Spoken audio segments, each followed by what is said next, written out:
Crazy talk. Yeah. Crazy. All right. Hi, guys. Hi. Hi. Hi. Sorry. I hate that that's in the first 15 seconds of the stream. Good lord. I apologize. All right. Let me get some kind of nice, kind of laid back music here. Travel. Ooh, Tranquil. That's literally the name of it. That sounds good. Let's see. Nice. Peaceful. Piano ambience is usually kind of in the minor chord. Yeah. It's like sleepy and spooky. Yeah, it's usually the piano ones usually have at least a part of, if not an entirety of that Alice piano that I really like to play for the intro. Or they like some variation of it. So anything that has piano in its name, unless it's like peaceful piano, I'm not gonna click on it. Let me see. Oh, lighthearted. That sounds nice. Light pizzicato. Oh, wow. I feel like some of these hide from me when I'm looking at this. Let me see. Grassland. Friends. That sounds nice. So no one told you life was gonna be this way. All right. Anyway. Yeah, all of these emotive pianos are going to have Alice in there, and she's just, that's a moody bitch, and I don't need her in my stuff. I mean, I honestly, in the general mood of this campaign, I guess it's fine, but... I have a question for you guys. Answer? Do you like Friends? Like the show? I think at the time I thought I liked it, and I think it has... It no doubt has some quotability to it, but I'm not as much of a fan as I thought I was. I haven't Fair. read. Like, I tried to go back and watch it. This was a while ago, but I tried to go back and watch it like a long time after it had ended. And I'm like, oh, this isn't really... This is very 90s, and I'm like, some of the jokes won't land anymore. Some of like the expectations on these people, and it's I don't know how to explain it. It's like certain characters, people would just immediately be like, "We're boycotting the show." Yeah, it's very dated. Yeah. Yeah. I'm pretty sure and that the also only laugh reason... track, I cannot stand.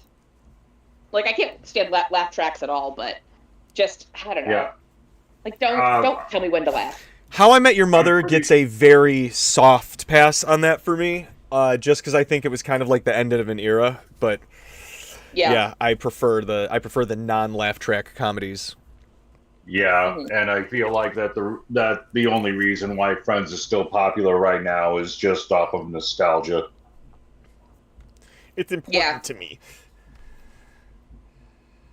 I didn't watch Friends as it was airing. I watched it, I think, when it went on Netflix in, like, I don't know, 2013 or something.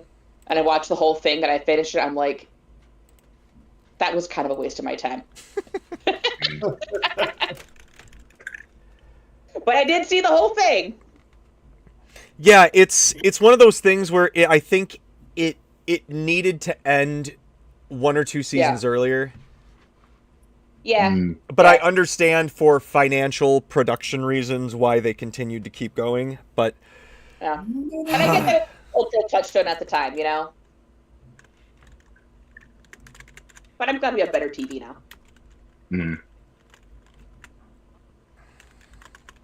Anyway. Enough of Friends. Never. All right. So, is the music even playing? Not No. that I can hear. Let me see.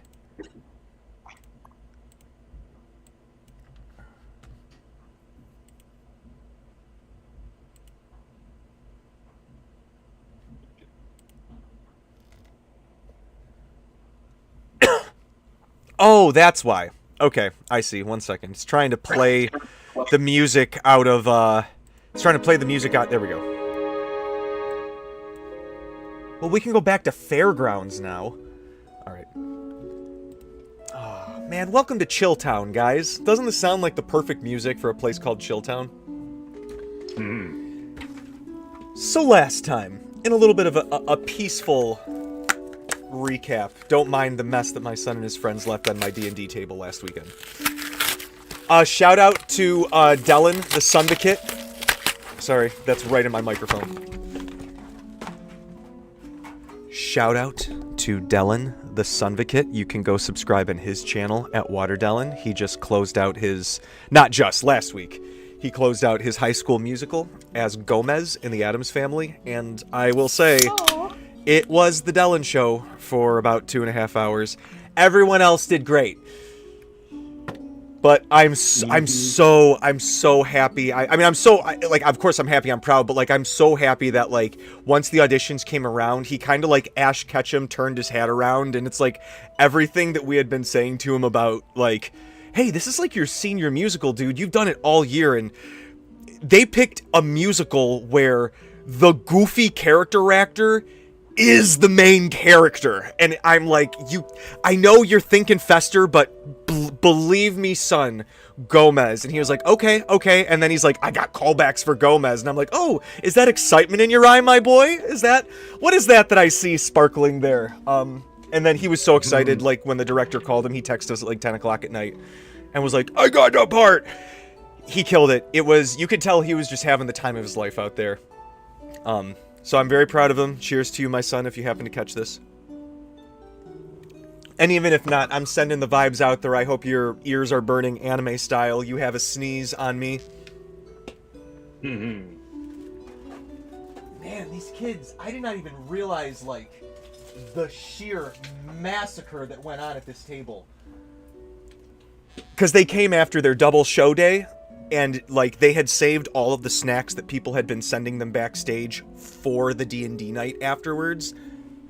And they definitely ate all of them. Oh my god, there were 7 high school boys at this table on Saturday night. I need you guys to think of the most chaotic situation you've ever been in, and just, like, just add an exponent onto that. It was like, what?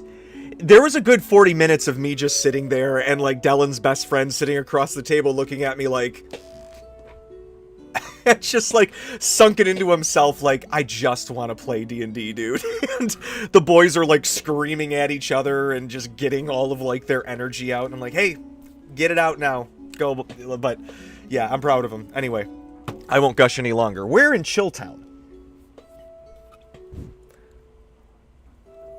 Last time, you guys took a little magical ship tour. If you're on the Roll20, it should be the map that you see. I realize that I don't need to show you guys slides. I can just basically upload the picture I want to show you as a map layer. So on the Roll20, I am looking at a beach scene. Yep. Okay. So, and I'm going to actually open up that Noble Houses. I guess Liz and I guess you could, because you and Sermia are not separate people.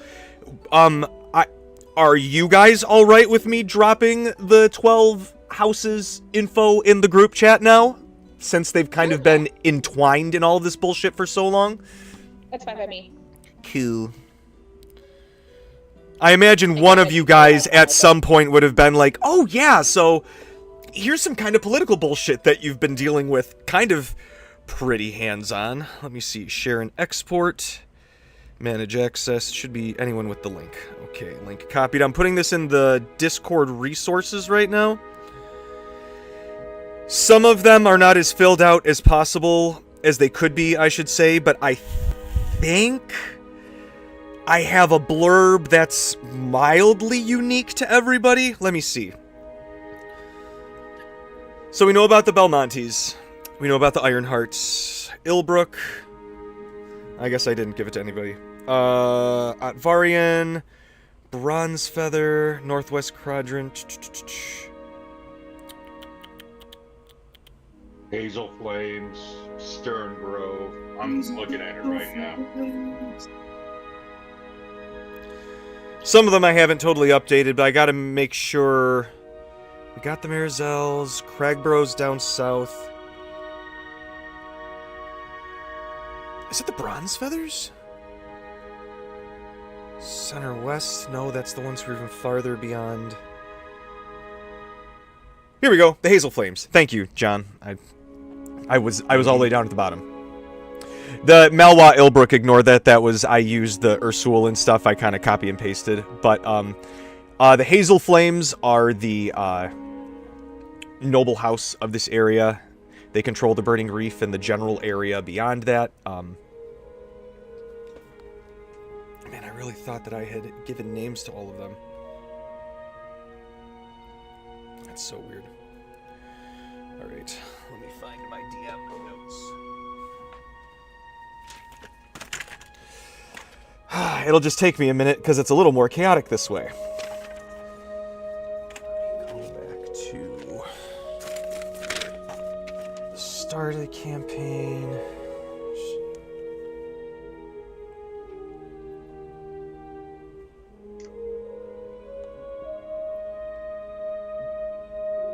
Okay. Whoops, I'm pressing a bunch of buttons. Alright. The leader of the Hazel Flames is a person known as Terran Hazel Flame the Dark. They are just a generally dark complexioned and haired dwarven gentleman. Novin, Jesus Lord. Sweeticious. Glorm's greasy beard. I thought of some really offensive ones. I was like, what if we did like Hecate's icy tit? By the girded loins of Gadai.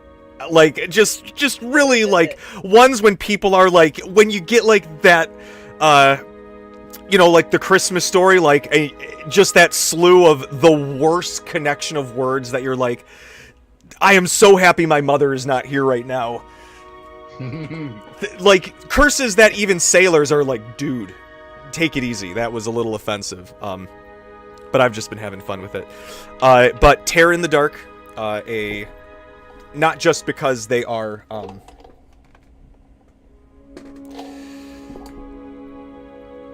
a dark complexion and hair and everything, but their personality is a little bit somber.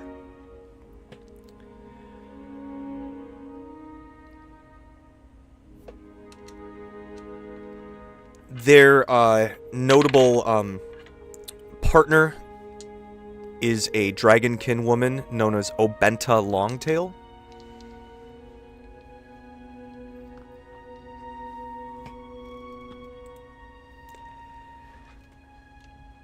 Other than that, this particular area, like we had kind of mentioned, is like a tourist town. People are having, you know, there's the dives, it's sort of like a giant swim around bar, but there's like 3 different bars. I had written the names down somewhere.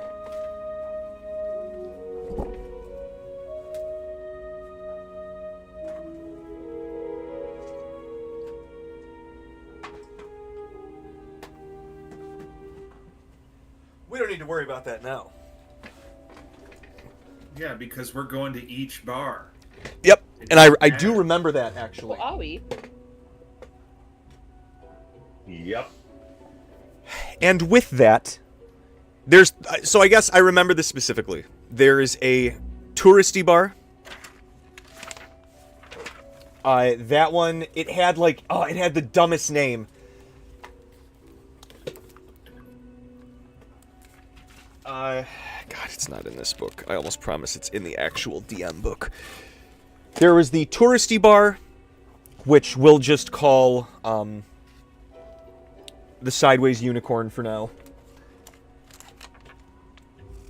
That sounds like a dirty sex act. I heard you let Brunhild give you the Sideways Unicorn last night, Hans. Oh, God. Who told you that? Yeah, who told you that? Because they're right. Okay. Listen, I don't want to admit to anything. I'm just saying, if anyone ever offers it...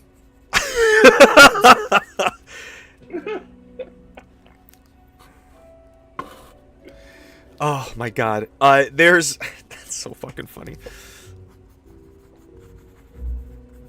I do remember the name of the second one. The Sideways Unicorn, touristy bar, very, like, tropical drinks, a lot of mixed stuff, slushies, things like that.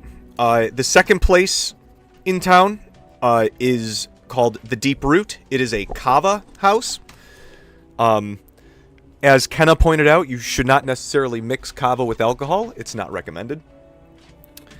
But it's kind of like the hippy dippy. You know, they got some other stuff. They got kombucha and whatnot too. But, you know, they've got kind of more specialized, esoteric drink options. They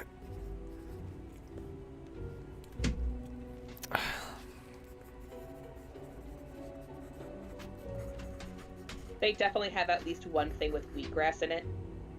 100%. Yeah.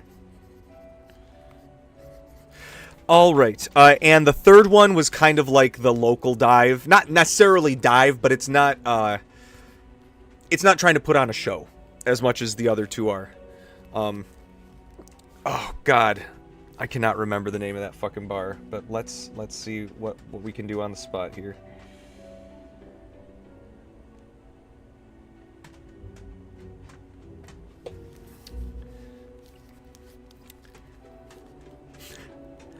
The Intrepid Stingray.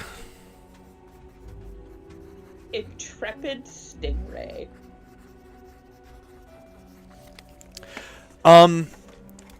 Could you guys... By the way, I'm sorry, I have not even looked in the fucking chat. It's Mike, John, and Liz, right? Okay. Right. Yeah. Okay. Could I have you guys roll me a perception check? Okay. So here's my thing. I will describe to you the situation. You pitch to me how you would like your character to try and get what they need out of the three...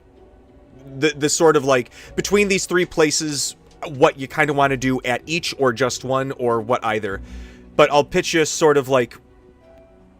what the general sort of gist is of this greater scene that we're in. You can ask and pick the brain of anybody here. I mean, obviously, but you can basically extract information however you might see fit with those people, going to where you want with any of the group or without any of the group. Namely those who are here, but you can bring your friends and we can kind of like soft role play them as well. But I want you to feel just sort of open to the roleplay of it, and more the idea of each area might have its own unique information to offer, or a slightly different perspective of the information that's achievable through different means, if that makes sense.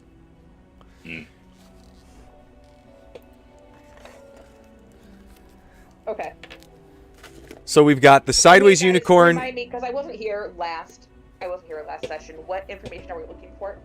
Yeah, I'm kind of forgetful on that. So you are basically, you've learned that the Cult of Veldaraam has found the first Heartforge somewhere in the Burning Reef, within the greater Burning Reef area. There's 5 general areas. It's in the...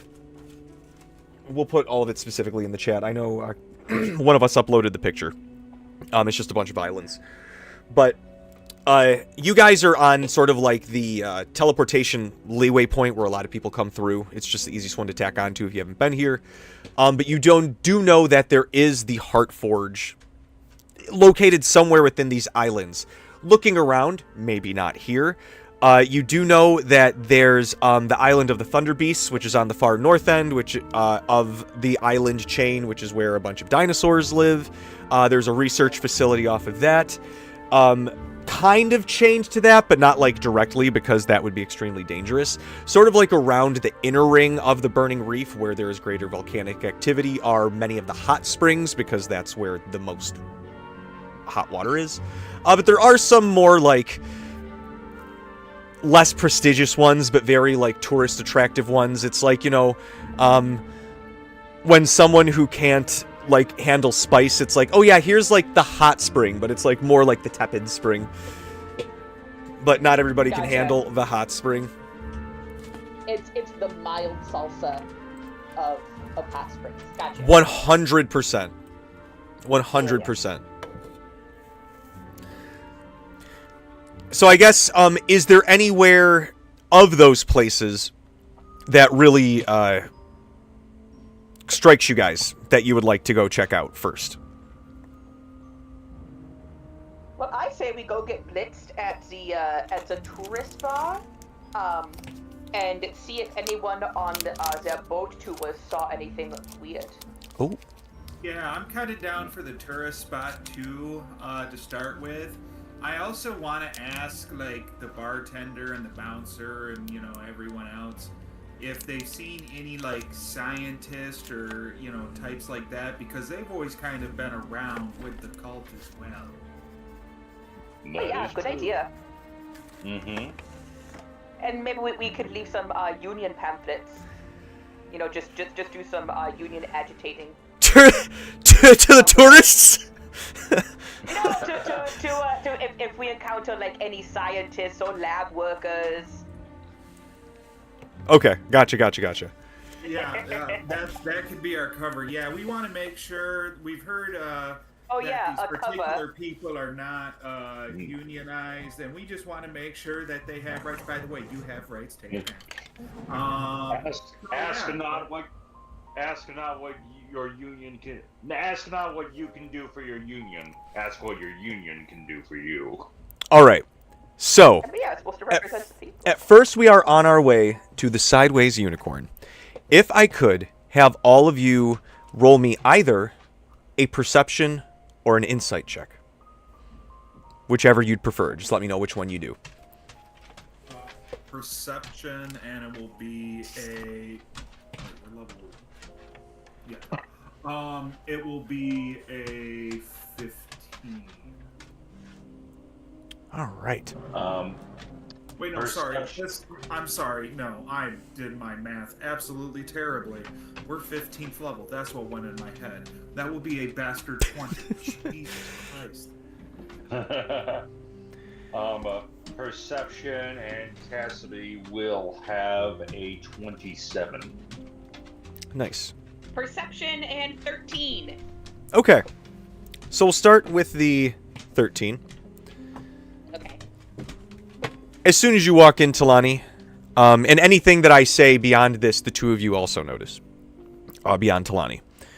But the first thing that catches your eye is a group of, look to be, actually it's so funny the timing works out in this, a group of university students on their spring vacation. Mm-hmm. Okay.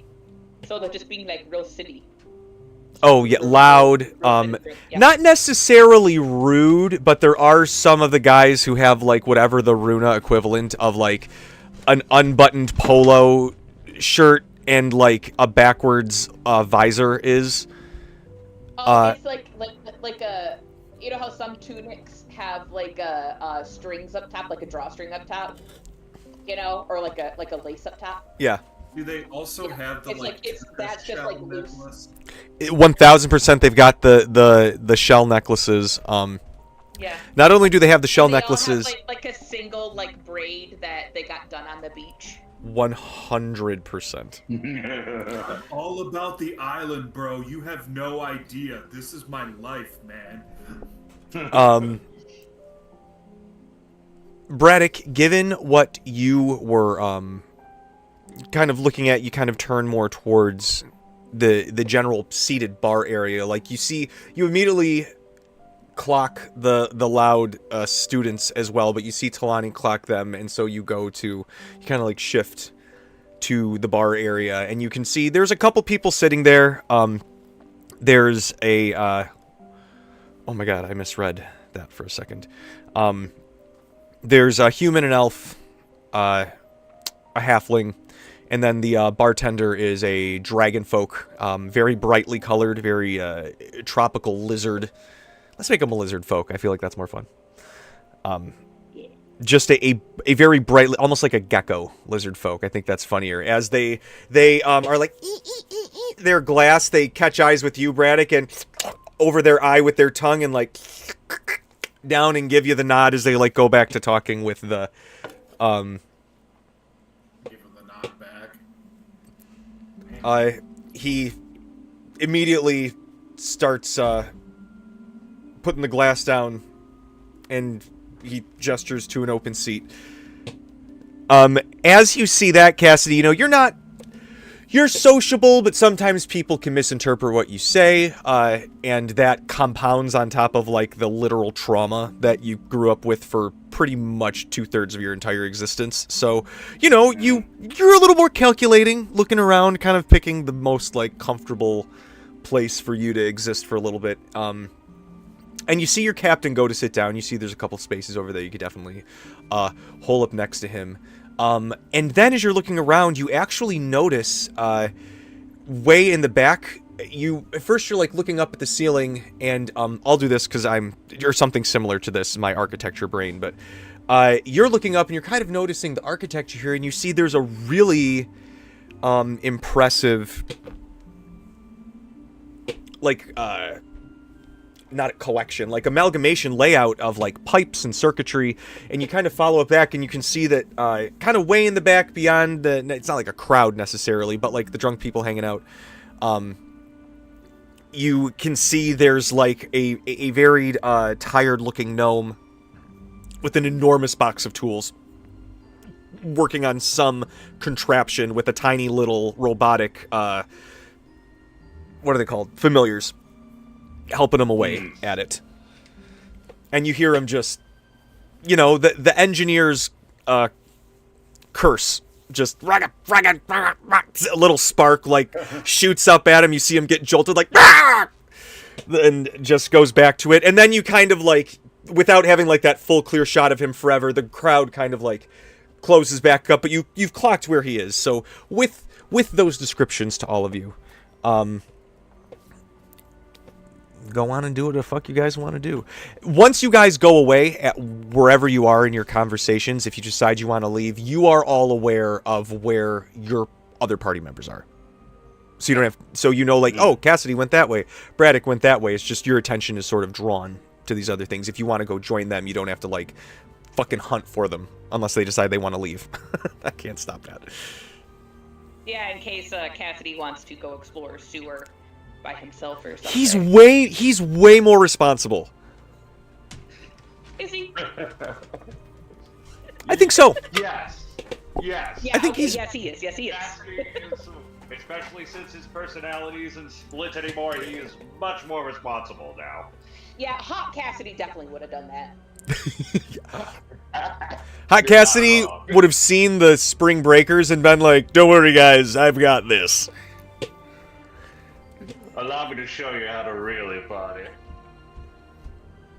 And we all shudder and just like leave him. Yeah. Who wants to go first?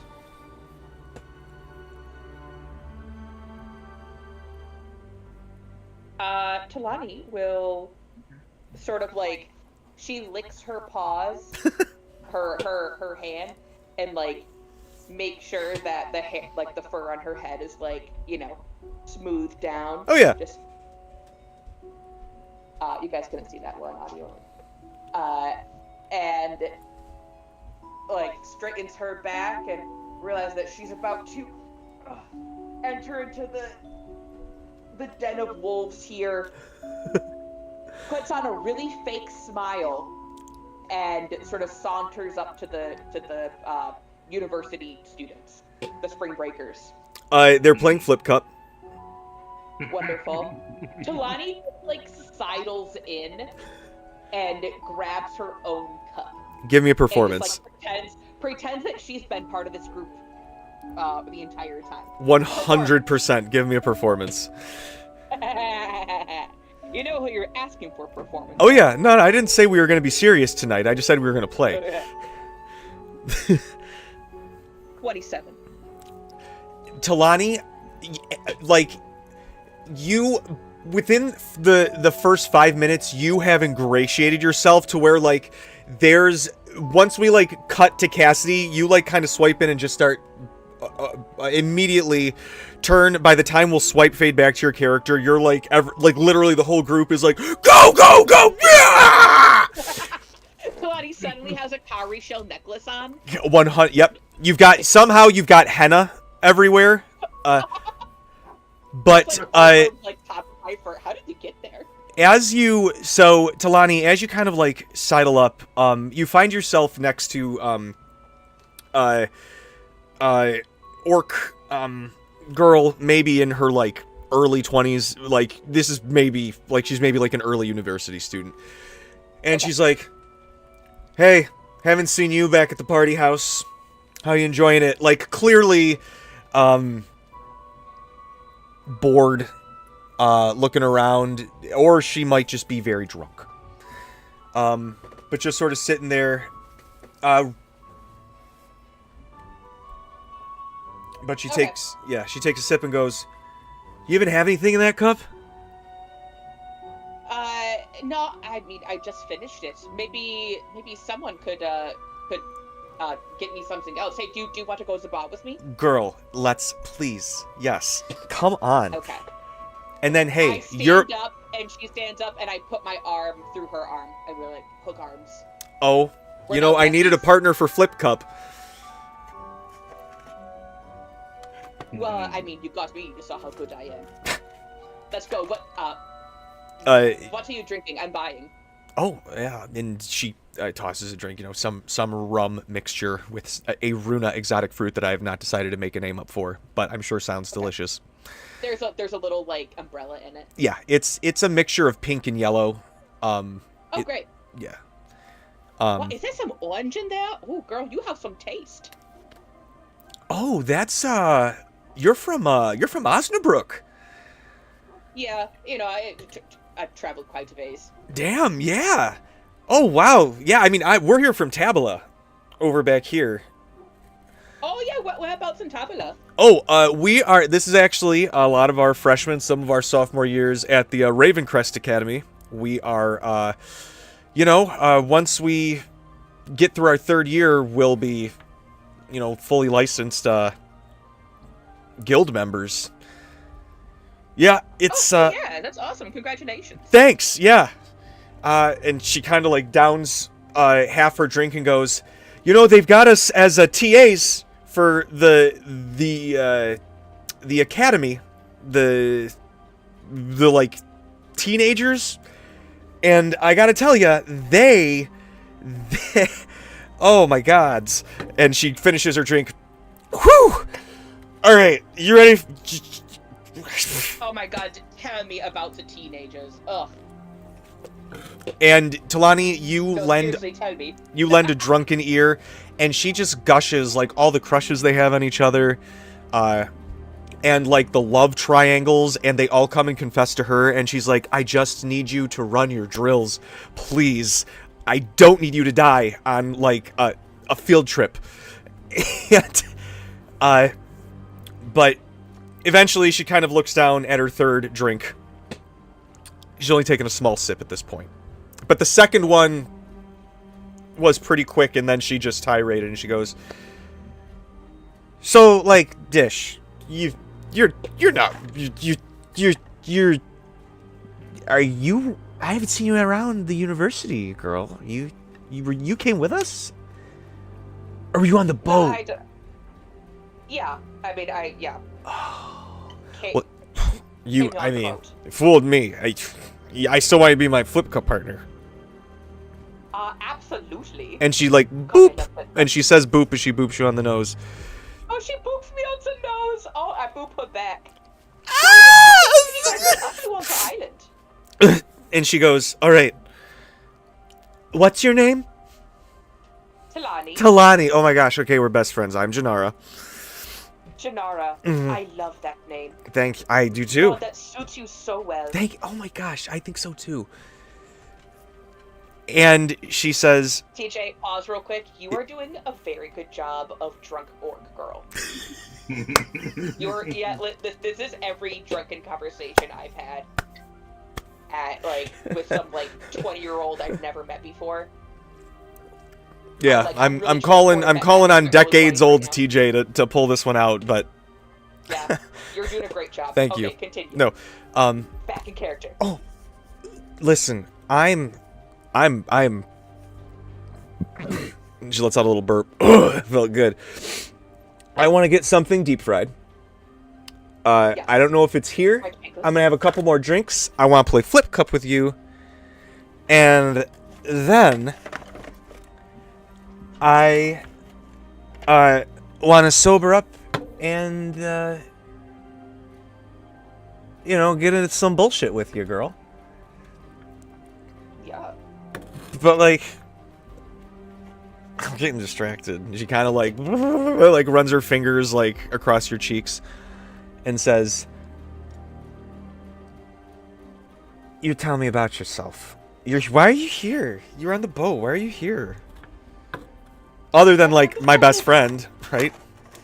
I'm just like trying to like enjoy the island like everyone else, you know. I have just had the longest fucking journey, girl. And all I can think about right now is well, number one, playing Flip Cup with you, and number two, I don't know, just like trying to like really like explore, but like in a safe way, but like not too safe. You know, like you've like we've been here at the same time, but it seems like you're with this group, so you might have been like done, you know, a little more like traveling around and stuff like that, or seeing. I mean, have you seen like? I'm a little cultured, you know. I've been places. I've done some adventuring. You look really cultured. You look like someone who like knows how to travel. Stop. Have you seen anything like interesting here? Is it like the only thing to do is to like drink? She kind of just for a moment you see her sober up for like a hot second, and then she takes like an inhale and she drinks half of the third drink and puts it down and goes and looks around to make sure. Travis is going to be pissed if he hears me telling you this, but he was trying to impress some of the girls that came on the trip, and word has it that he was taking us out to this beach that has a lot of like spooky shit happening to it to kind of like, you know, show off his adventuring skills. But you know, I don't mind sharing with you, you know? Yeah. It's only like a half hour away. It's off one of like the smaller islands closer to the heart, like the middle of the place. Yeah. Yeah. They call it the I'm so sorry, I had a burp stuck. I think she said that and I said that. I appreciate your commitment to the character, TJ. Yeah. She says it's a place it's supposed to be kind of dangerous to get to. Mm-hmm. But they call it grave chill, gravel, sand, something about something. You know, it's the Lubra. It's fucking dark. You know. No offense. You're here. No offense. I'm sorry. You're from. I'm sorry. I don't mean to. But you know. I need to. Yeah, like I get it. Yeah. I'm not. But yeah. Anyway. It's just like a spooky, scary place. Yeah. You know what? Listen. But sometimes it's like a fun spooky. What was this? A fun spooky? I think it's fun spooky, but I think there's listen, Travis knows the whole legend, and I'm sure they've got some hokied, tchotchkeyed up version here that they're gonna try and sell us wherever we go. But and you can see her eyes kind of start to glaze over again, and she's like, that was a lot of motion really quick there. Okay, if you want, I can't remember the exact name of this place, but I'll bet if we can use our, and she kind of like very aggressively and non-gracefully like kind of flips her hair, in which are held in like tight braids with beads, and she kind of flips them off. She goes, "If we can use our feminine wiles on Travis and his dingleberry fucking partner in Flip Cup, we might be able to, you know, squeeze some information out of him. What do you say?" And she kind of like puts her hand out. I am up for a little adventure. she kind of like shakes your hand, and like in the shake, she kind of like drunkenly falls into you, still shaking your hand, and she's like, "You're very soft." Thank you. Then she like, I use argan oil conditioner. "You feel like a blanket." She's still shaking your hand. She kind of like drunkenly, using the momentum, kind of leans herself back in the chair. All right, I got like one, maybe, and she starts with 2 and then lifts a third finger. Three flip cup games in me before I'm calling it a fucking night. But you, I want to do it with you. You in? Absolutely. Let's do it. Let's go, girl. And I assume that we're like still kind of by the bar. Yeah. Oh yeah. And I turn back to the bartender, and I mouth to him, a Sprite for her, please. But put a lime in it so she thinks it's alcohol. And she's like, whatever, she knows what I like. This is my best friend right here. Move out of the way, Travis. And she kind of like pushes him, and she like puts side at the table for you guys. And the scene fades as they're setting up drinks for you guys, and her little seltzer with... Yeah, her lemon lime seltzer. Her lemon lime seltzer with a little umbrella and lime in it. What is this? Gin. Oh, you can't even taste it. It's so smooth. You know the good stuff, Jelani. It's so smooth here. Yeah. Oh my god, I love it here. Mm-hmm. I have to take care of this fictional drunk girl. Jelani, if she was not with Mono, would also get equally drunk and then suggest making out with her. But so she's with Mono now. I'm sure you guys don't remember because it's been like years, but she's one of your teachers in the Raven Crest. Oh shit, really? Yeah, she's your field arts instructor who teaches you combat. I do not remember this, but I love it. Thank you. Oh god, yeah, she's the orc instructor who makes Ephraim and Artrix run drills all the time. Anyway, she's not always that nice. She's nice to me. So, Braddock, it shifts to you as you pull up the chair. You can already like lose sight of Talani as she like kind of seamlessly shifts her way into the group of students, and you see Cassidy in one of his mechanautistic focuses pulled to something. The hound's got a scent. As your attention is kind of like, and you just kind of make sure that he's not, going down a manhole alone. Before the barkeep, a very friendly, and again, the entire atmosphere here, guys, is very colorful, very tiki lounge, very, not like offensive, but almost. The lizard folk you would recognize as a local lizard folk. They kind of slam their arm down on the bar. I'm not going to do it to my desk because this is an old desk, and she's not very sturdy these days. But they look and go, "So how can I help you, friend?" Well, I would like 2 drinks to start with. First of all, I would like a beautifully blended, fruity, frozen drink. Very alcoholic. And then I would like whatever drink you pride yourself on the most. Ah, you got it. And they kind of turn around and they look to their... It's well lit. It's like a...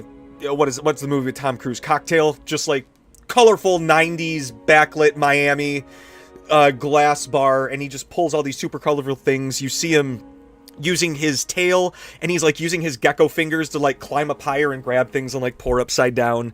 And he shakes it up, and he tosses something to you, and it looks like, you can kind of see in the picture here, it looks like a mountain.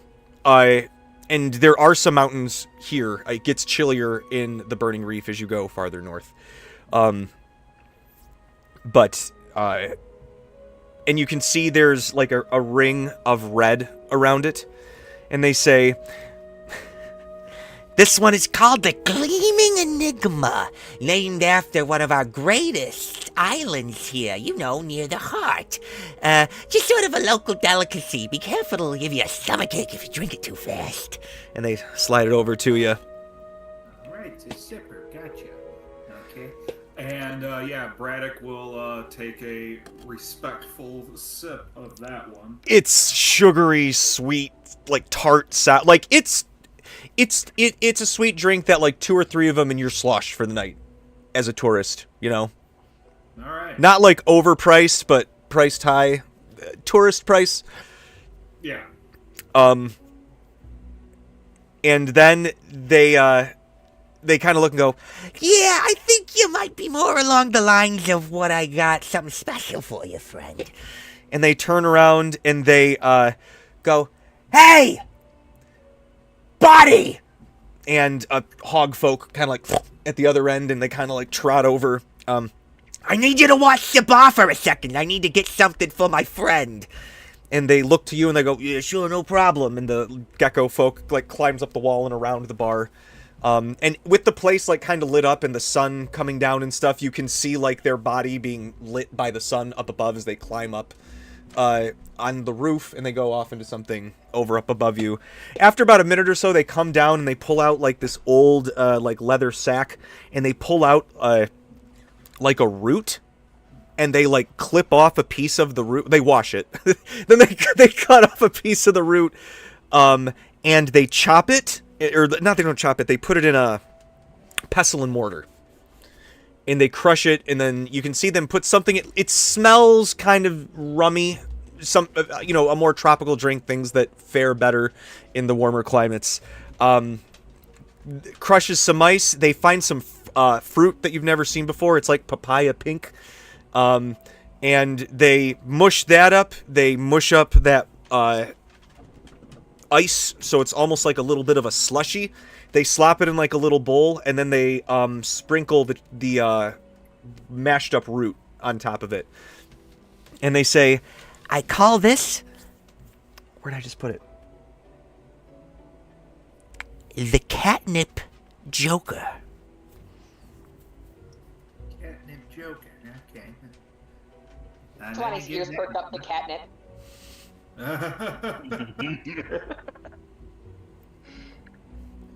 Yeah, I'll take a good pull Oh, of shoot. that. I'm sorry. That one's not the catnip joker. That one's the calm tickle. 20's ears perk up to calm tickle. It's almost like a semi-melted sorbet, Okay. and it's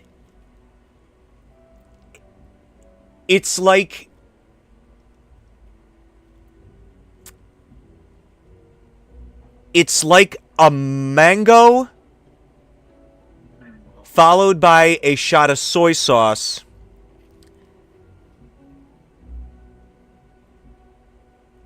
Oh, what was the last flavor that I just had in my mouth? That's how I started it, but I didn't want to kick it that way.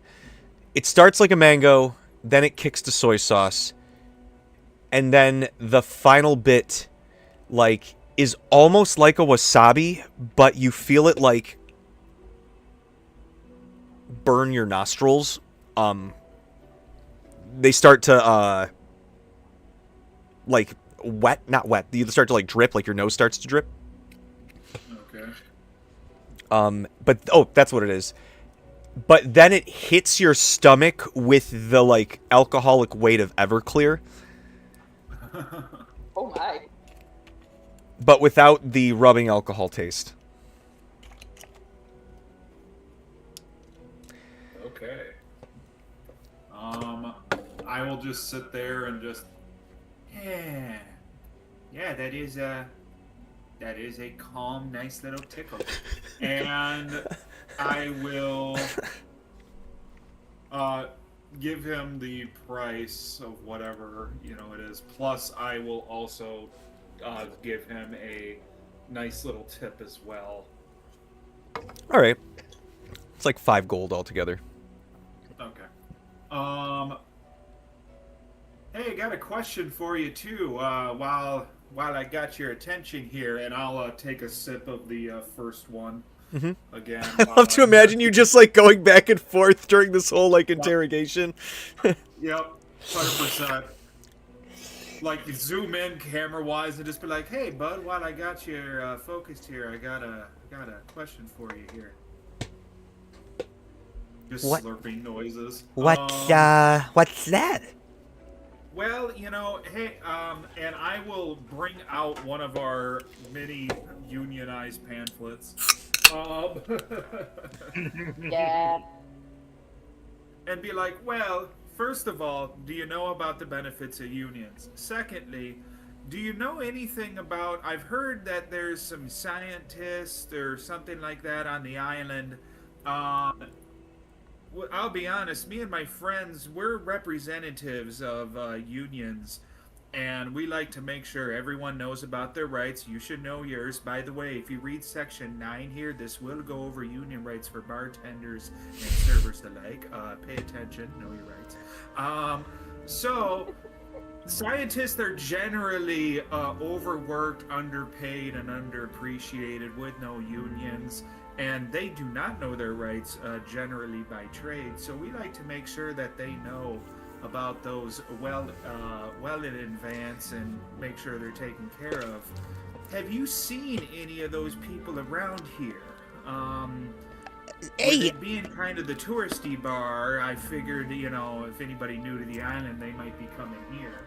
Listen, some people come through here, but I own the place here, pal. I don't know if I'm exactly the one you need to be waving that about, but you're asking about, I appreciate it, but you're asking about scientists.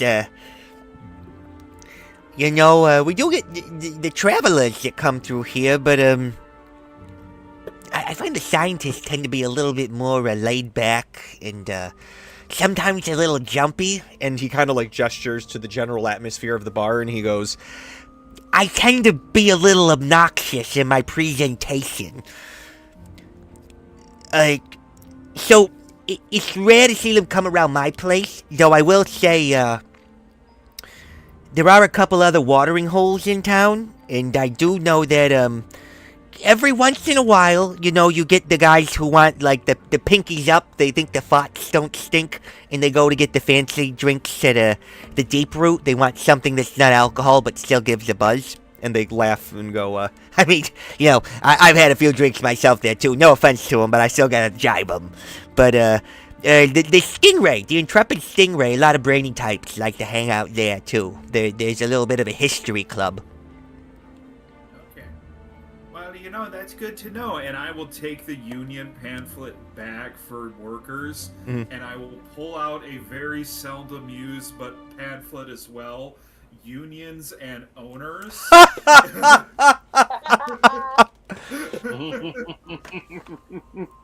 Unions can have benefits for owners too, friends. Unions and workers who feel represented and have rights generally stay around longer, work harder for their employers, and make their employers more money in the long run. Oh, do they now?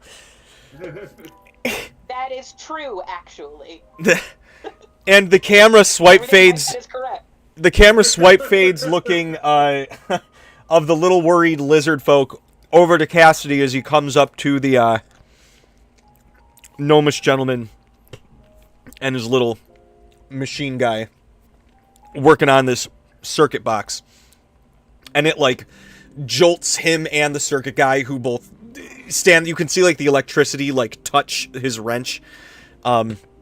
He lets a little smoke out of the ears, takes his goggles off, wipes it, and he's just swearing off a storm as you kind of break from the crowd to where he is. Perception check to try and see if I can identify what he's trying to build or repair. Yes.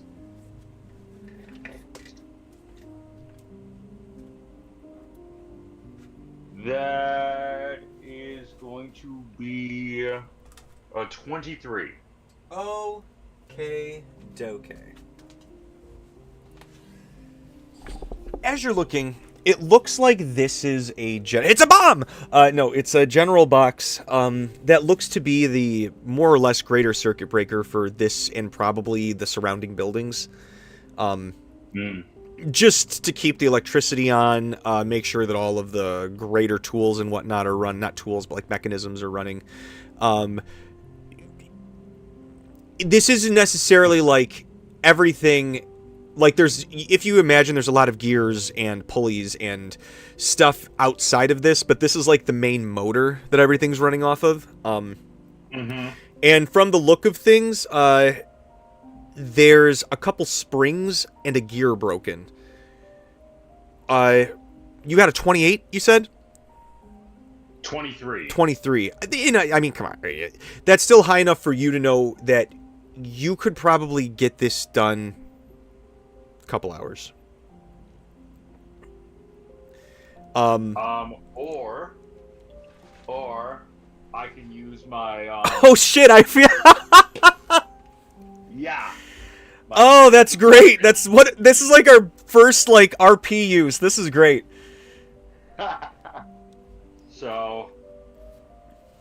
So I go up to him, and so Cassidy walks up to him and says, excuse me, sir, I couldn't help but notice that you're trying to repair this circuit breaker. Yeah. Huh? Oh, yes. Sorry, young man. I'm sure you have to use the restroom. You students have been kicking them back, but I'm just trying to get things going. Give me a few more minutes. You can go out back to take a piss. If you got a shit, make sure the police aren't by. Sir, I appreciate the sentiment, but I am not a college student. I'm actually an inventor, and I can help you out with that. Oh, persuasion. All right. That will be. Do I have? That is going to be a 15.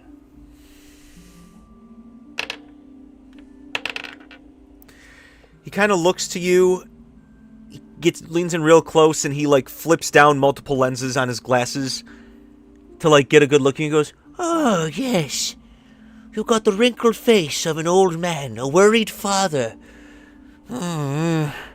Yes. All right. Well, as long as you don't think you're gonna fuck this thing up, what do you think you're gonna do, smart man? How long it's gonna take for me to get a gear from one of the outside islands? A couple days at least, on order." Oh, just this, and I place my hand on it and use my Mend the Broken on it. Oh, by the lusty loins of Godai! and he looks in and he touches it. It's fixed. You just touched it. What are you? What are you, some sort of? Oh, how'd you do that? It's just some skills that I picked up from adventuring. Oh, it's just some skills I picked up. Fuck you! What do you mean doing that? Come here. And he he pulls out as he sees, like, fuck you, and he pulls out like a bottle from his work box and he like shoves it in your chest and he's like, have a swig, you asshole. And he like pops a cork himself and starts to swig it, and he goes, I love this man. Did you were adopting him next? oh god. Some of the characters that we like might show up in the next campaign because of the way that it works. Alright. I do apologize, sir. I meant no disrespect. No, listen, there's so many of these drunk assholes going around all the time that I'm tired, you know? So we're just, Yeah, I understand. I was just trying to help. Name's Helbagok. Nice to meet you, Halbagok. I am Cassidy. Clinks the bottle. It's like, what is it, like malt liquor? Like hooch? He probably brewed it himself. But, you know, that's like 40% alcohol. Not that much, but it's strong. It's like wine. But you, I take a swig of it. And he goes, so, adventurers in Chilltown, you just blowing off some steam with those Raven Crest kids? What's bringing you here, Cassidy? Well, yeah, we basically came here to blow off some steam. But yeah, we're not. It's not like we're those college kids over there just partying. Switch to Talani. Yeah! I give someone a noogie because I just 100%. You have Travis's backwards visor on. yeah, I won it. Yes, you totally won it. He's doing like the crying anime character in the background, just like with like the squiggly weepy tears. Shift back to Cassidy. Yeah, my colleague over there is much more sociable than I am. Oh, I see. Well, just blowing off some steam, Cassidy. I appreciate your help. You know, it's not much, but if you and your friends are looking for some good old-fashioned cooking later, you can join me and the wifey at our little homestead up the road. Oh, well, that's very much appreciated. Thank you. Yeah, you're looking for the Clemwoog place. Ah, all right. All right, and he kind of like scribbles down on like the dirtiest fucking piece of paper. It's barely legible because of all the grease on his fingers, but you can make out the address approximately. And he goes, well, and he kind of like sits up, and he points to you and he goes, just bring that bottle back with you when I see you again, okay? And he kind of cracks his back a little bit, and goes, anyway, puts on like a Mario-style hat. I got some other work to do, unless anything else I can help you with, my boy. Just one thing. Did you happen to see like any like tourists that are like out of the ordinary, aside from us, of course? Like, I'm not talking about like college kids out partying or anything like that, but like for like someone who, like, people who don't seem like tourists, but at the same time still feel like that they're not from around here. Persuasion. Any odd people? Persuasion? Yes. That is going to be a bastard 20. All right. And he kind of like, he does the tiny little like wince of his eye, not like a wince, but like his eyes like almost blink for a second, and then he looks around and goes, no one like that here, Cassidy, but tell you what. And he kind of like slaps you on the shoulder and points to you with his hand still holding the bottle. He goes, you just make sure you bring that bottle back to me later, okay? Will do. Would love to talk more about how you fixed that damn box for me. Mm-hmm. Good. Well, and he gets a little bit louder. And he goes, I'm off. And he puts his bottle back in his box, schloops it into like a Heward's handy haversack, and then he tips his hat and goes to you, I'll see you later, my friend. See you later. Helbigok Clemwood. God, I love gnomes. You know, I want to be a gnome next campaign. Gnomes and halflings are honestly like my favorite other than orcs. I love the orcs and then the two little fuckwits. Like, I just love the little chuckle fucks. They're my favorite. I only ever played halflings and orcs. They're so much fun. So damn much. They are. All right. So, you guys enjoy yourselves. You spent about an hour here. But you as you guys kind of like mingle and catch up with each other, it's like, what did you find out? What did you get? What did you get? You realize you think you've kind of picked this place clean. I want to know more. I want to know the location of this beach, though. Grave Chill. Sorry, Gravel Chill. Gravel Chill. Gravel Chill Lagoon.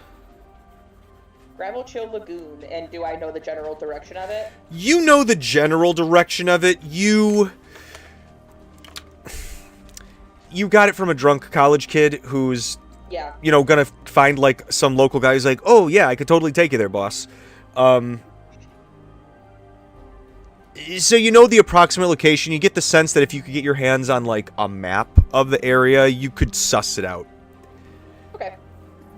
There's just not one here. I got the details I need from Exactly. the Exactly. Right. Plus, you got Cassidy, who can help you fucking do anything, so. All right. Where would you guys like to go next between the Deep Root and the Intrepid Stingray? And then we'll take a quick break so I can go to the bathroom. He said that the scientists tend to hang out at Intrepid Stingray. Yes. Yeah, let's go there. What time of day is it currently right now? It At this is point? about to be the late afternoon. They're switching out from the lunch menu to the dinner menu. Happy Okay. hour is starting. Sounds good. All right. Yeah. Which one would you guys like to... Or I'll let you guys talk about it. I'm just gonna... Okay. What you're saying is now it's time for dark alcohol. Got it. Okay.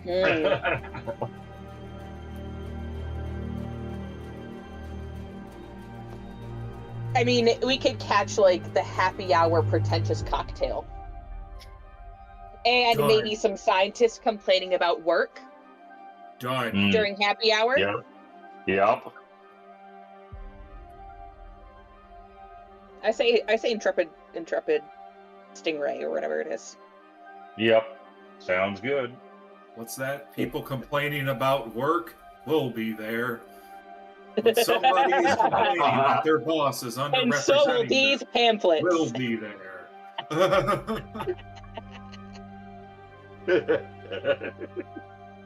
I think this is my favorite running gag of any campaign ever. I think that's probably what we're going to do. Like when the campaign's over, and then once the group officially retires from Advent Freak, we're just going to be traveling all over and just handing out union pamphlets. And just like agitating for union rights and stuff. Yeah. And unionization. Hell yeah. And then when Cassidy expands his magical artifact business, he's going to make sure that it's unionized. Yeah. Because he's afraid of Or, us coming to find him. I mean, if you just start with like, collective ownership. That your workers haven't been unionized. Cassidy, what is that know about? What you must do. I mean, if you organize it immediately as like collective ownership, which is kind of odd and finicky to do in the U.S., but this is not the U.S. I'm sure there's some like commune somewhere in the Louvre that has this like legal framework set up already. Hmm.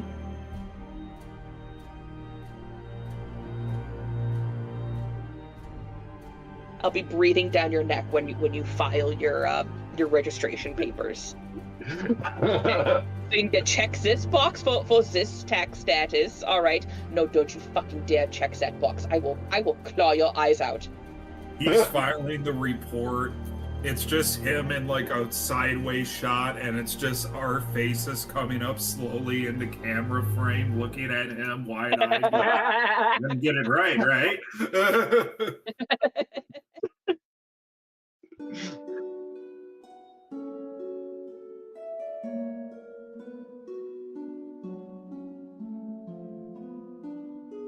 Oh, I need to grab my charger. My mother-in-law's here too. I gotta go say hi to her. I'm gonna mute myself.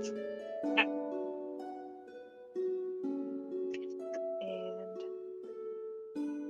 mute.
and now I'm back.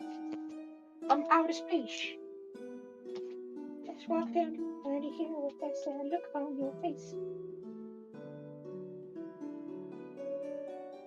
Do you guys know that that is the first and only disco song to ever win a Grammy? Yeah. Huh. Because the having a disco category was really controversial. And people were like, but disco sucks, we're not gonna have a disco. So it was just like, then any disco song that was considered was like thrown under pop instead. Yeah. Now you know. The more you know. Rainbow.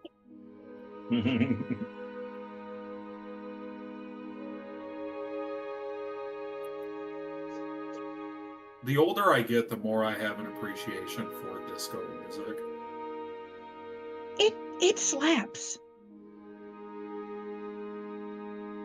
It really does. Like, and it's fun, and you learn as you get older. Like, you know what? Not everything needs to be like pure art and like life changing and have, you know, super deep meaning and like that stuff is great. The life is and we life need is it as hard. humans. People are allowed to have bubble gum. Yeah, but sometimes art can also just like be fun. You know? Yeah. And that's what disco is. It's just fun.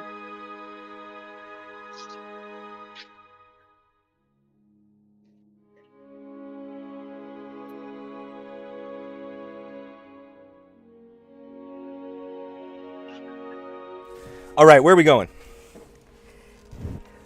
Intrepid Stingray. All right.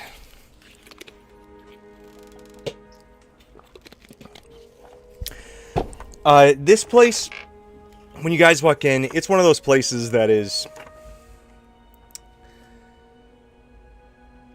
It's got shit all over the walls.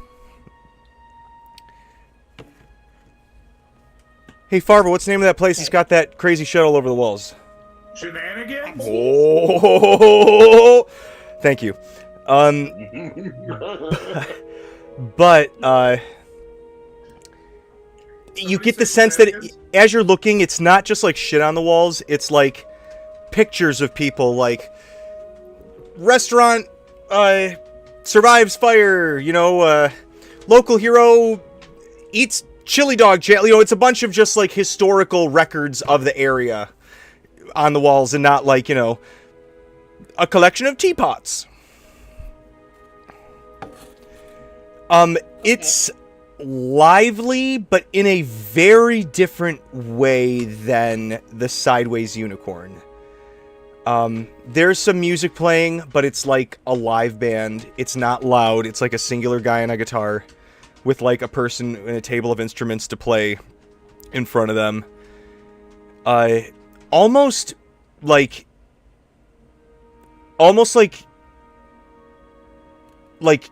Cubano blues. Maybe jazz would be the better way. Yeah, I think blues. But it has that kind of like tone across the smells, the appearance, but with like, again, the locals all over the place. But that's the vibe, the music. But the whole, it's very laid back. It's very not like you know, not like in a whoa dude sort of way, but in a very comfortable way. Like there's ass grooves worn into the wooden stools at the bar. You know, this place, you can, especially Talani and Braddock, and I guess Cassidy in your own Mechanist sort of way, you can all tell this place has been here at least 100 years. Okay. So, same thing. You can roll an insight or a perception. Let me know what you get, and I'll tell you what you see. I'm going to do perception. 18. Ooh. That'll be a 26 perception. Natural 20. Yeah. All right. So, all very high. But still far enough away to give you guys 3 distinct things. Within this place, again, it's not crowded, but it's still got enough people to where not everybody turns their head when you walk in. You do notice that, as you guys are looking around, Cassidy, I'm going to start backwards. Firstly, you notice, Cassidy, there's a sign in the local common that says, please seat yourself. This seems to be slightly more of like a table joint.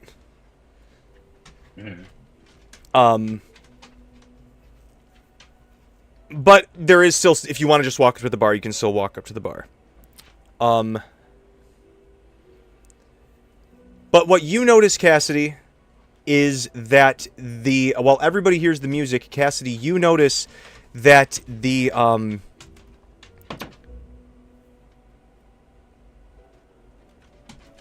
there's multi-levels to this place, and your eyes are drawn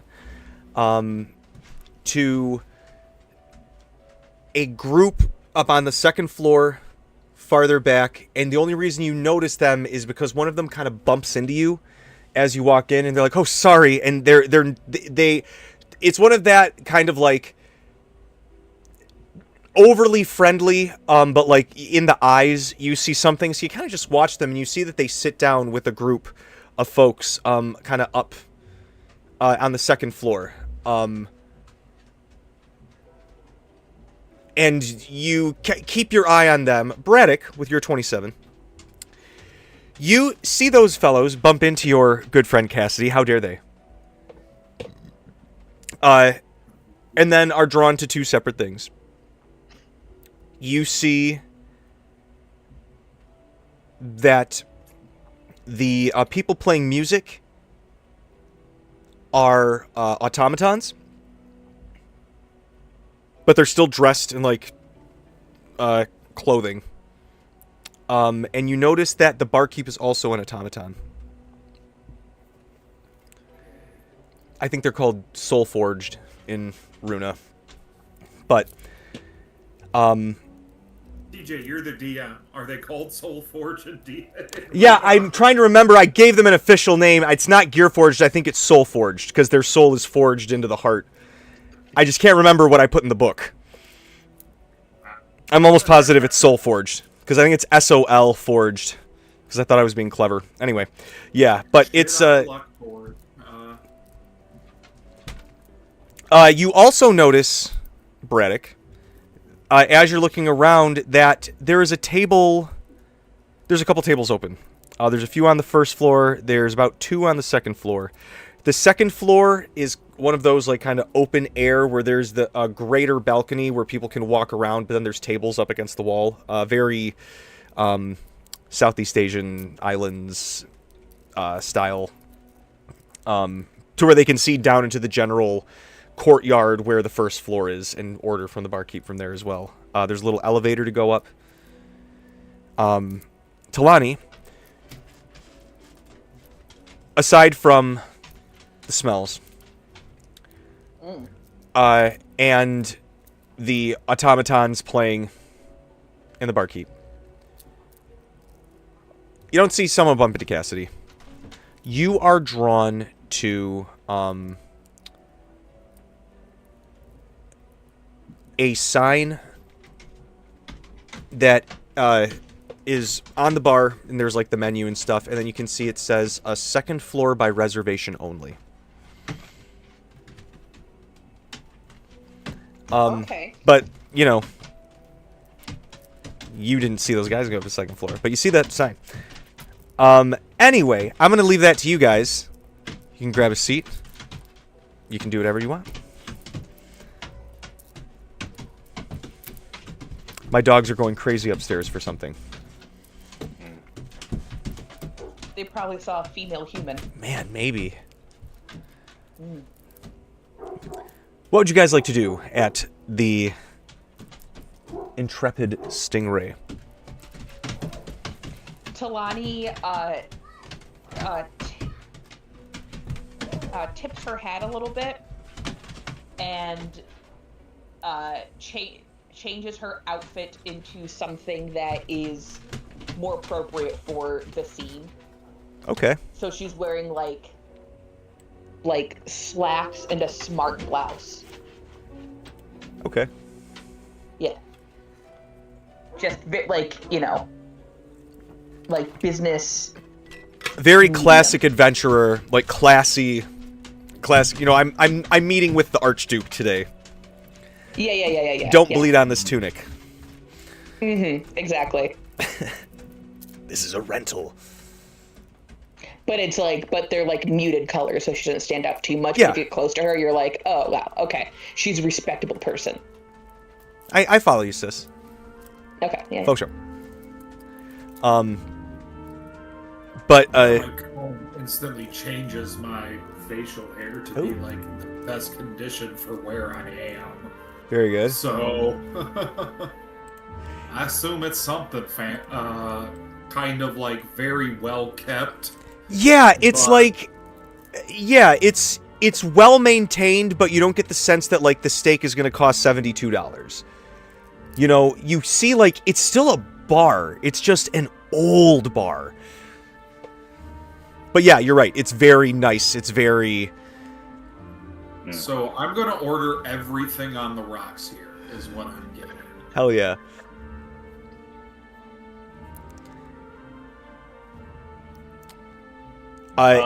Cassidy. Oh, go ahead. No, go ahead. What were you gonna say?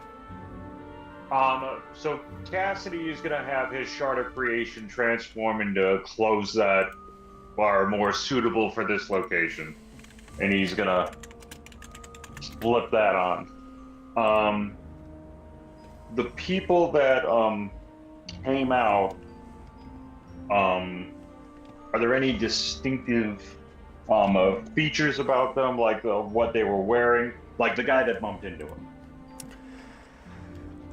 With your nat 20, you would notice one of them sitting at the table is still in what seems to be a lab coat of sorts.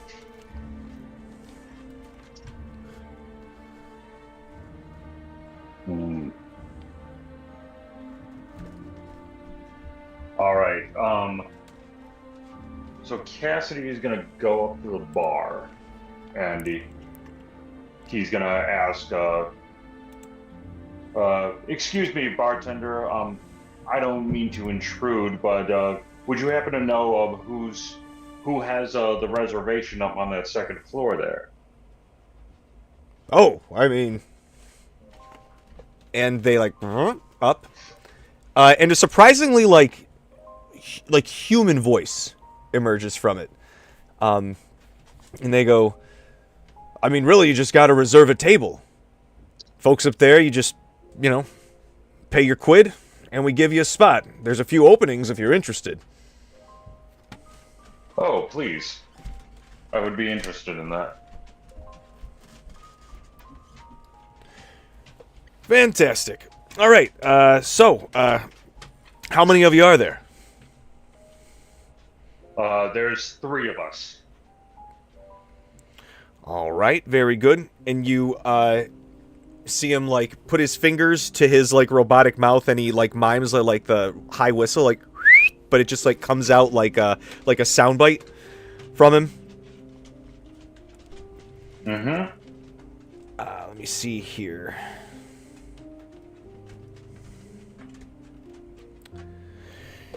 And he turns to you and goes, "What name should I put it under?"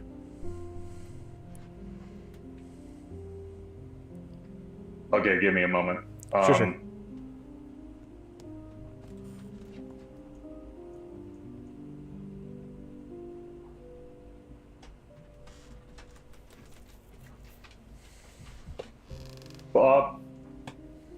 Okay, out of game. I'm trying to think of I'm trying to think of an alternate name to go with, so that, because I don't want to use the group's Chuck actual Finley. names. What? Chuck Finley. All right. Braddock, do you say that like over his back as you see your deputy struggling? just like come in and like put your hand out to the guy.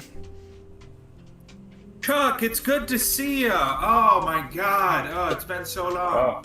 Yeah, great. I look at the bartender. Do you have the reservation for Mr. Finley? He's been trying to get it here for a while. Well, and as you say that, a young 20s or human girl kind of like comes out from the group. Oh, so sorry, Mr. Ninian.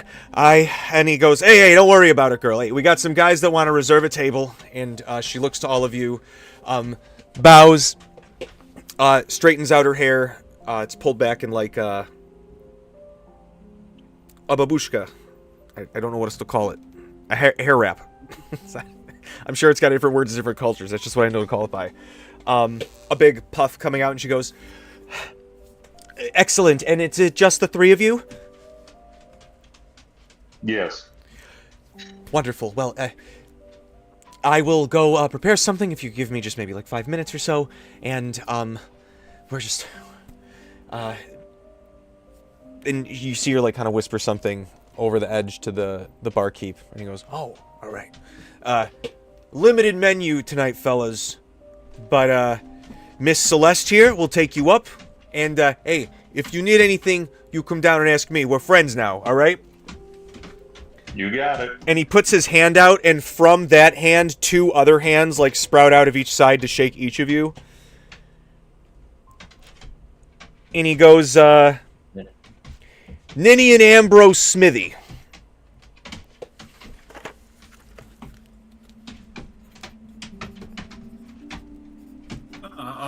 Nice to meet you there, Mr. Smitty. Again, this is my friend Chuck Finley. My name is Mike Trout, and this is our friend, and I look at Talani for a second. I assume I'm giving Talani the chance to introduce herself, wondering if she has more grace than acidity at the moment. Grace for giving a fake name? Yeah. Oh.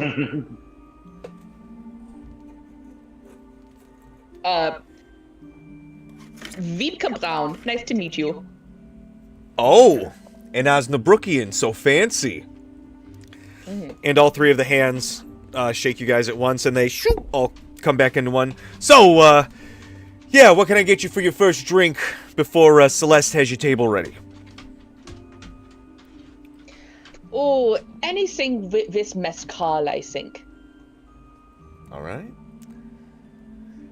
It's a very classic, like, they've got a few different beers. They've got a really nice selection of liquors. Some of them look like old bottles. And as such, they are priced appropriately. But the regular stuff is still priced appropriately as well. It's not like, now what? For how much? Yeah. Surprise me with a mezcal cocktail. All right.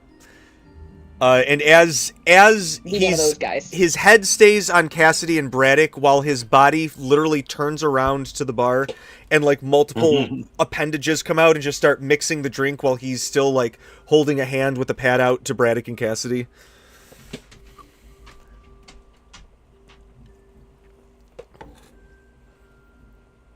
I will take the most tropical drink you've got here. Oh, all right. Well, we got the sideways unicorn, but I'll take care of you, my friend. I'll give you something classy. Very good. And you, I appreciate your beard. Thank you very much there, Mr. Smitty. I will take your finest whiskey on the rocks there, good sir. Hey, now listen, hey, this is not to be any presumptuous or anything, but, you want, like, I got some good dwarven stuff. You want that? It's from the old rock.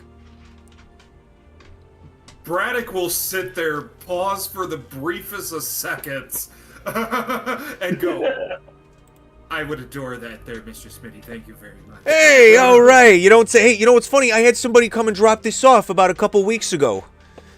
Oh, yeah? Oh, yeah, it was great, And they kind of like, and Braddock, as he says that, you watch him like he hands a drink to Cassidy, and then you see his arms, like, kind of extend a little bit too long, and they pull out, like, a little cabinet, and there's this... It's like the whiskey that your grandpa kept. and he didn't let anybody have. It's the stuff that you're always like, you know what, someday I'll have a shot of that.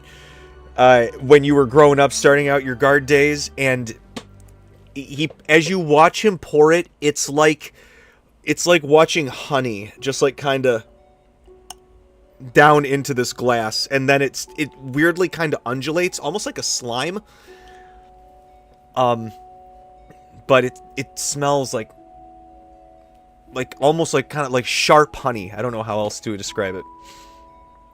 Okay. Yeah. I feel like Braddock will definitely have that. You said it tastes like, you said sharp honey, like a hot honey, like spicy honey. Almost like Dr. Pepper honey. I don't know how else to explain it. Not necessarily spicy, but it has that peppery aftertaste to it. Okay. And then the whiskey.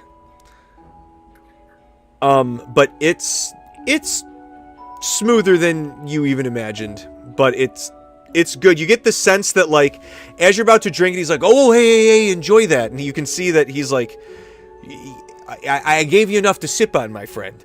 Also, I don't need to be dragging out of here in like 15 minutes. Oh, don't worry, my friend. I have a very seasoned liver. Fantastic. Well, as he like says that, he gestures up, and Celeste has come down. She's got a menu. She goes, "This way, please." And he goes, "Hey, you guys stop in any time." Yeah, thank you very much, there, Mr. Kenny. Absolutely. Hey, those are my pals, he says to somebody else.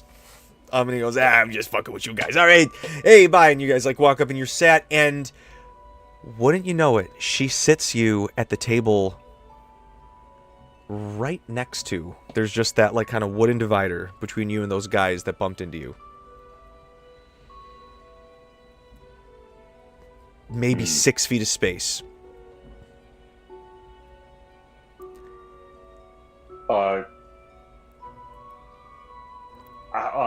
How loud is the ambient noise up on the second floor? Like, can we still hear all the commotion, like, out in the main bar, or is it like you can, like somewhat?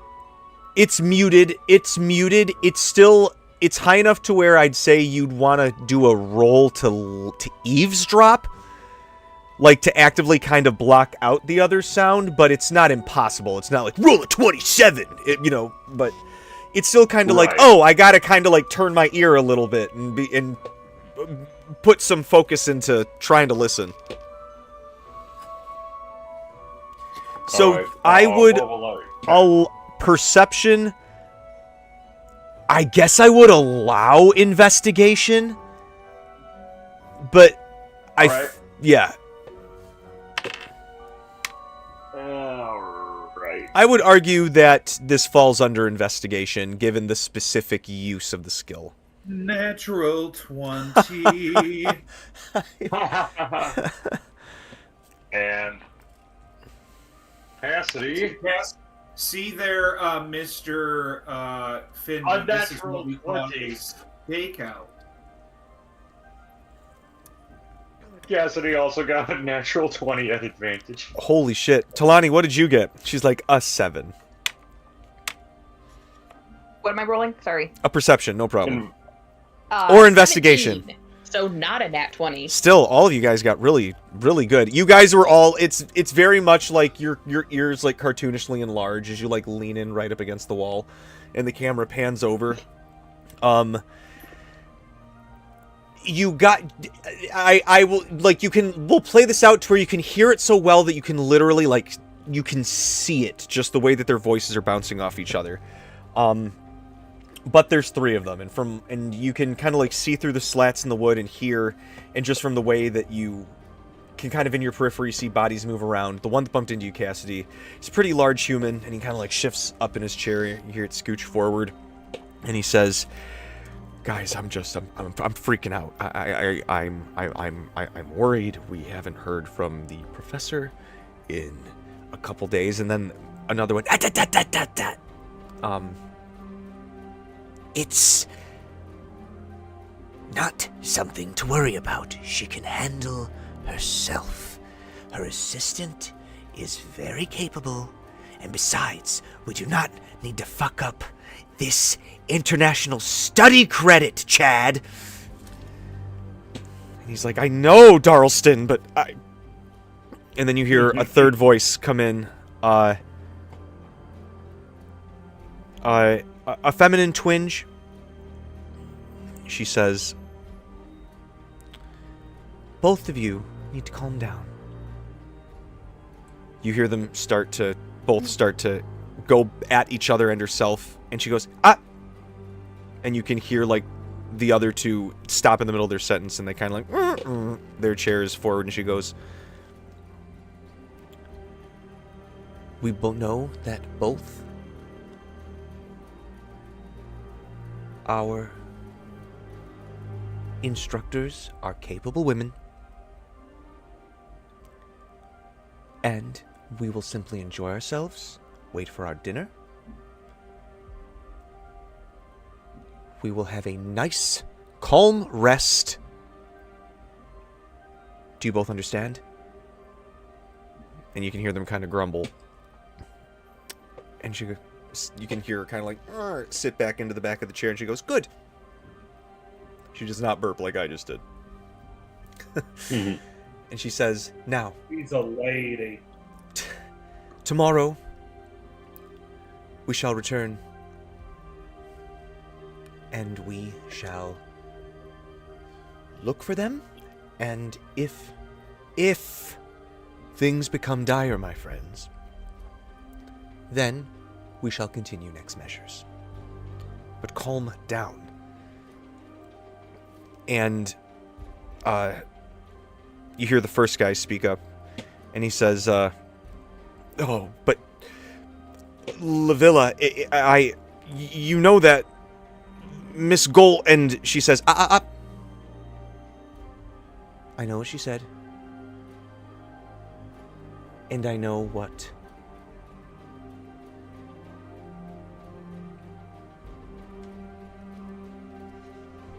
Miss Isadora said as well. We will worry about that in the morning. We've had a long day. I just want to eat. I need to make sure you two are not up each other's ass with worry, and we will get to it first thing in the morning, all right? And they both kind of lean back. Fine. And as they're about to talk, you guys are like pulled back to Celeste showing up going, so, what can I get you to eat?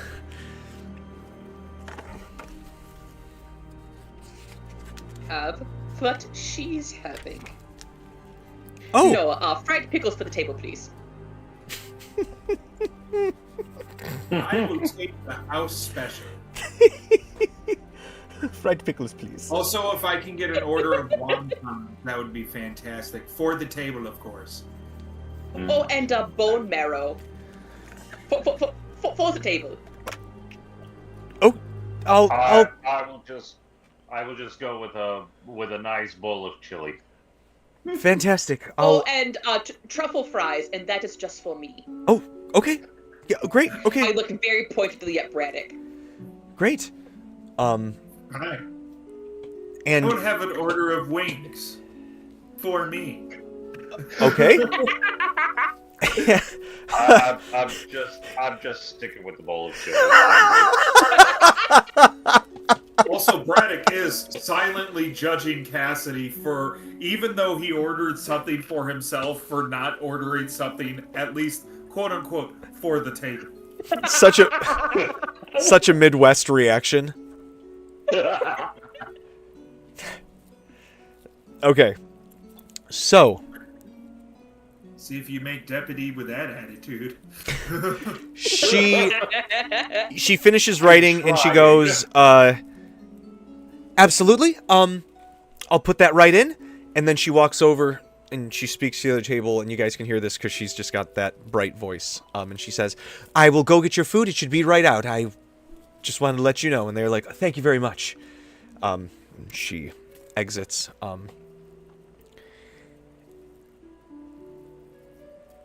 You guys can roll another perception, or you guys can begin to have conversation of your own, or you can begin... Basically, the original perception roll is broken. You can now decide what you want to do with what you just heard, learned, whatever. All So I haven't done this in a while. Cassidy is going to use his knowledge ping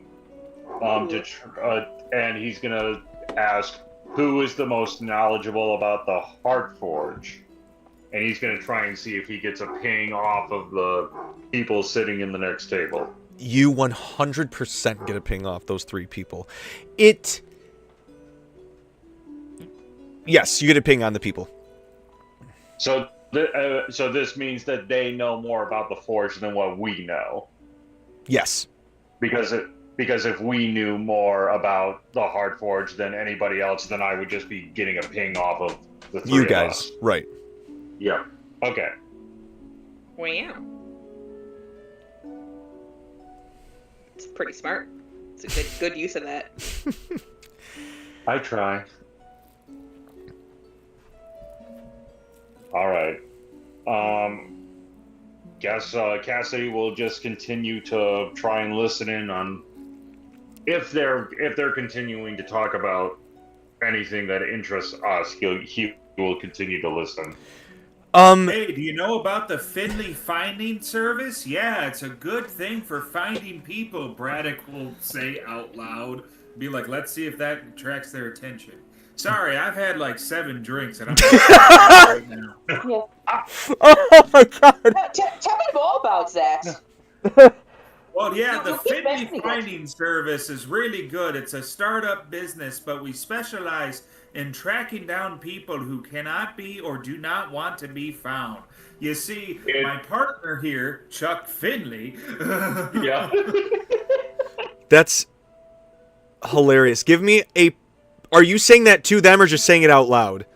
I am saying it in that, like, way you say things a little too loud. Give me a performance for not, like, overselling it.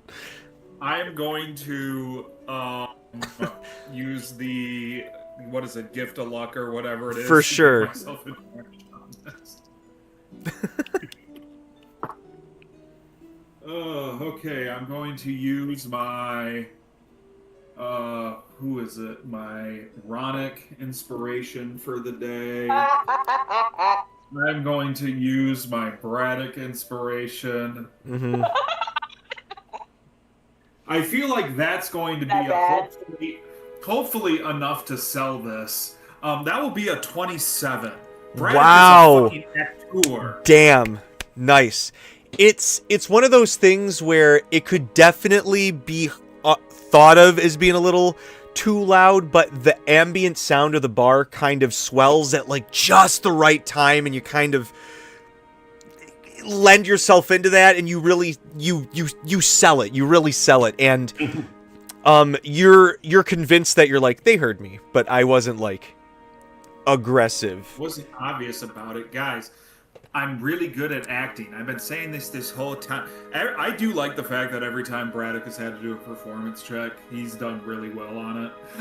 You Guys taking notes from him. I So- have thought about taking the actor feat for shits and giggles. So as you do that, maybe like 30 seconds pass, and you hear one of the chairs scooch out, and the woman, Lavilla, speaks up, and she goes, "If you'll pardon me, once I return, square up with the barkeep, then we may retire to our rooms for the evening, or get whatever supplies we might need." And she walks past. Just very straightforward. A woman with sharp features, kind of like chin-length, honey blonde hair. Straightforward walking down. As you see her crest the stairs, you hear the 2 guys. And peeking around the side is a half drow, half light elf, twilight elf. What was his name? Dahlstrom. Peeking around and goes, "We heard you speaking, and we apologize, but we could not help but overhear you mentioning this Finley's Finding Service." Oh yeah, Finley Finding Service, the best finders in the 4 islands around here. And you see the other one, Chad, definitely like a himbo, like a curly tuft of like chestnut brown hair. He looks like a linebacker, and like he's the one in the who bumped into you. He looks like he doesn't realize how big he is. As you see him kind of like shuffle around the side, and he goes, Delstrom, you know Lavilla's gonna kill us. And he goes, shut up. Polani leans back and places the top of her blouse just so her collarbone is showing a little bit to like calm and seduce this himbo. He looks, his eyes you see him see his eyes widen, and then he like looks away. He's like, Dahlstrom, I really don't think we should bother these nice people. And he goes, quiet. I'm not going to die because Lavilla is too proud to ask for help. We only have a few minutes. She will kill us if she finds out we are speaking with you. So, all of you, who are you here?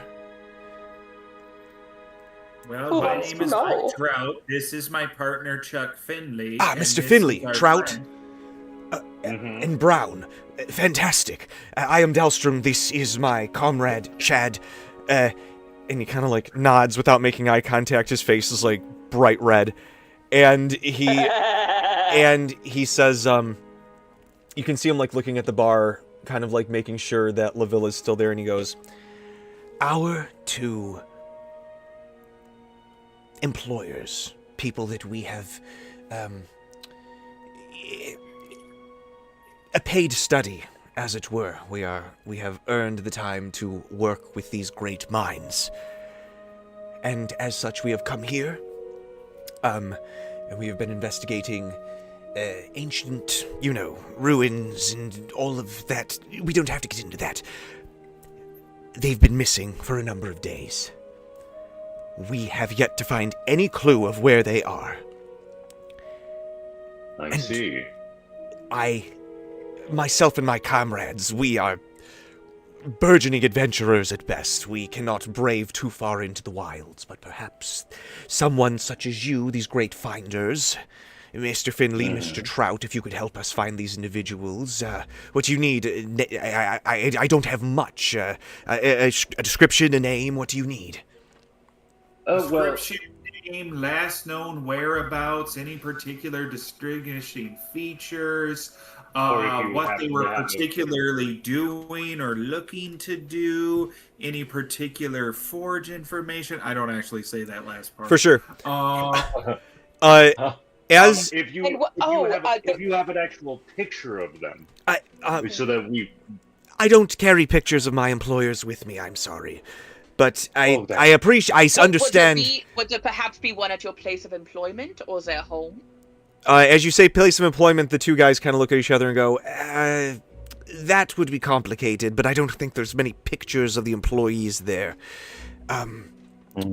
Well, they are 2 dwarven women, scientists by trade, though they do some adventuring on the side. That's how we sort of got into this. I see. The first woman, a brilliant scientist, her name is Isadora Brundlefly. A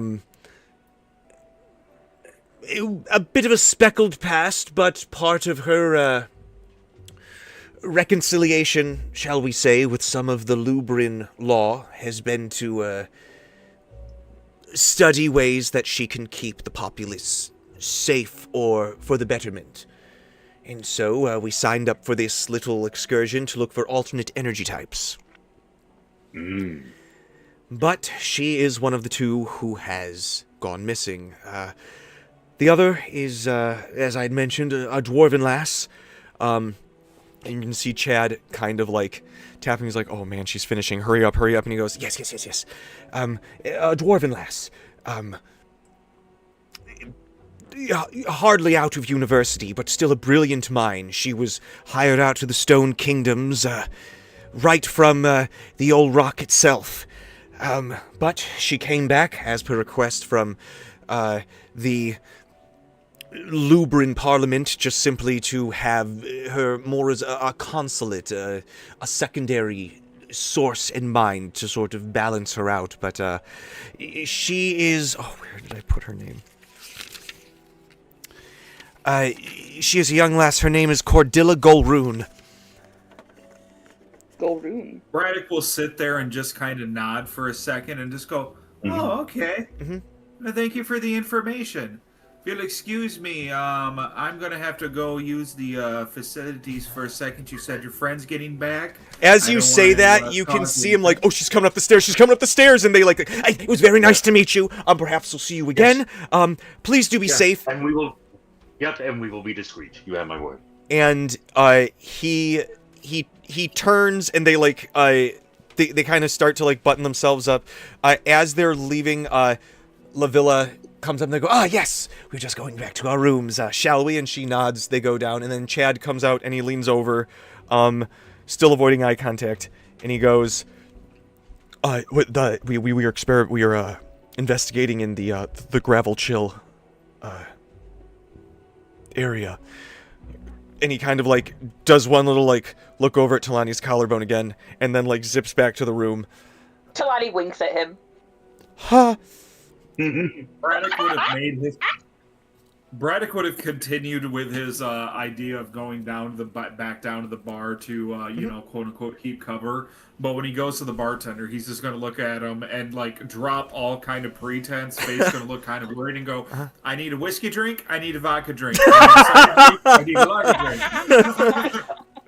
drink." So Braddock, I've been holding on to this for so long, Mike.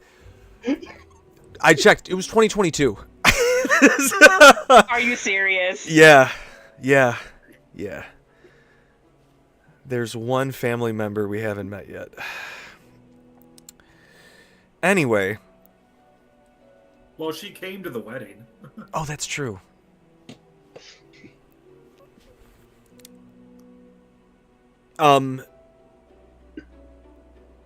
As you are having these just like one after the other as he's serving them to you, he goes, "Hey, you all right there, pal?" Again, fine. Seasoned liver. All right. Hey, up to you. I'll tell you what, and he's like, "This ain't the top shelf stuff like you got before, but you know, it's got a little bit of that island spice on it, and it's like, it's whatever the bourbon version of dwarven whiskey is, but for like coconut flavor." Sailor Jerry's. Yeah. Oh yes, and it's even got a dwarf captain pirate like on the barrel. It's a little uncomfortably too close to Grandpa. Like, we thought about litigation one time, but we didn't. So, we're almost done. With that, do you guys want to check out the Deep Root last with the little button, or do you want that to be the button? I think that's the button. Like, my sister's missing. Like, that's the button. Yeah. Talani has fried pickles and sister is missing. The camera starts to pan out with Braddock just having this existential crisis, and it eventually ends with Talani just like into the first fried pickle, like, oh, is that just good? It's a good crunch. It starts to zoom out, and then you just hear Talani at the back table. Ooh, the appetizers have arrived. Also bone marrow. Oh, God. Oh, my God. All right, so. Oh, God. Yeah, Mike, dude, when you were like, yeah, she's like a famous whatever, I was like, I mean, I can't just throw that away. She got every bit of the brains in the family. I said that very early on. Mm-hmm. Yep. Keep in mind, Braddock is smart now. Canonically, truly dumbass. Yeah. He's technically still wearing that headband of intellect that Cassidy gave him when he first joined up. And he just knows too much. So, we will pick up there next Sunday. Feel free to write in the weekly recaps. Hey, Cassie, I'm gonna throw a shout out to you. You used both your Veld thing and your class thing in a clever roleplay way today. Little round of applause to you, good sir. Hooray! Oh, that was so much Thank fun, you. you guys. You all did so fun. That was so much fucking fun. You guys killed it. That was so cool. That was so much fun. Oh boy! Oh, I'm so happy. To bed. I'm so happy that's the order it played out in. I have the Deep Root ready. for whenever. Yes. But yeah, oh god, I'm glad I gave you guys that little brain nugget.